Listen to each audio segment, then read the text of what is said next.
Soldiers are still dying in Afghanistan and militants are running rampant, but the world's decision makers have turned their minds to a political solution. Among the controversial plans is the use of millions of dollars to pay off Taliban fighters rather than hunt them down. That's what was discussed ahead of the last day of the Davos meeting, but RT's Laura Emmett says concerns remain.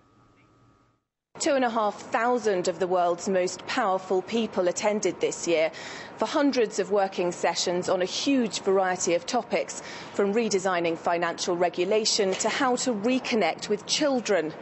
As usual, talk at Davos has been influenced by events happening outside the Swiss ski resort. Events in Haiti have dominated, with Bill Clinton using his platform here to call for more aid to the earthquake-stricken nation. And the London conference on Afghanistan also made its way here to Davos.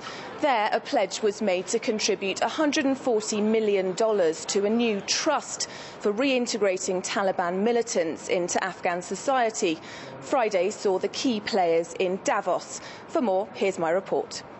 A new strategy for engagement in Afghanistan, in what leaders are calling a political solution to complement the military surge.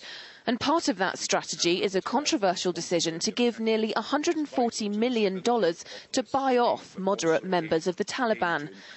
Friday in Davos saw key figures involved in the war meet to follow up on Thursday's London conference. Many delegates come to Davos year after year.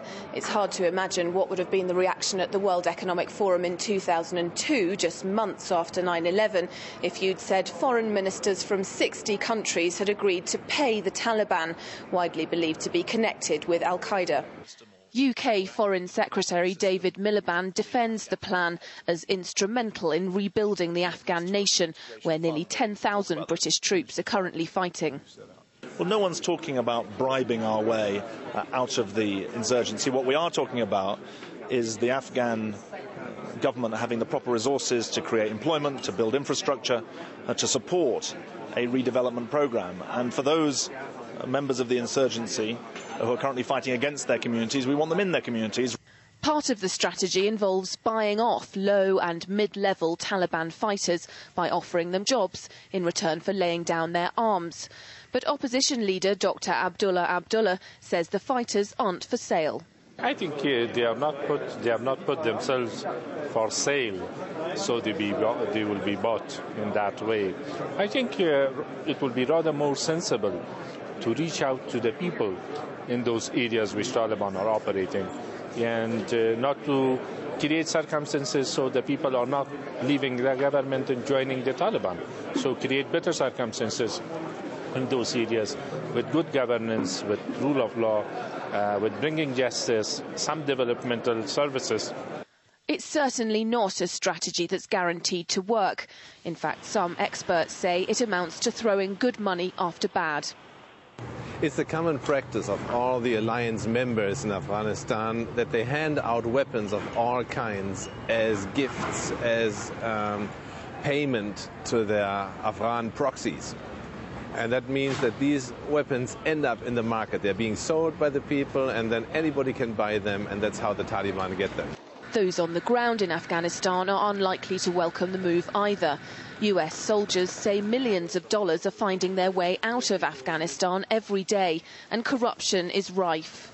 An independent report, not something that I have personal knowledge of, but the idea that $10 million of donor money is leaving Afghanistan every single day for parts unknown. It is certainly very, very possible that the same arms that have been intended to arm the Afghan National Police or for the Afghan National Army are winding up on a black market.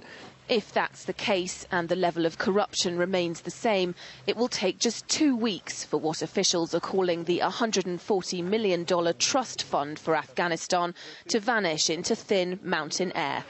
Laura Emmett, RT, Davos, Switzerland. And Gopal writes for A Nation magazine and thinks after 8 years in Afghanistan, it's clear a political solution is the key. One of the things that's really bred a lot of resentment and hatred amongst Afghans is the practice of U.S. soldiers going into people's homes in the middle of the night and taking away their loved ones, often on the slightest of suspicions. And often these people are taken to a series of prisons across the country, and sometimes they're released, sometimes they're held indefinitely. And it's really turned a lot of people against the Americans.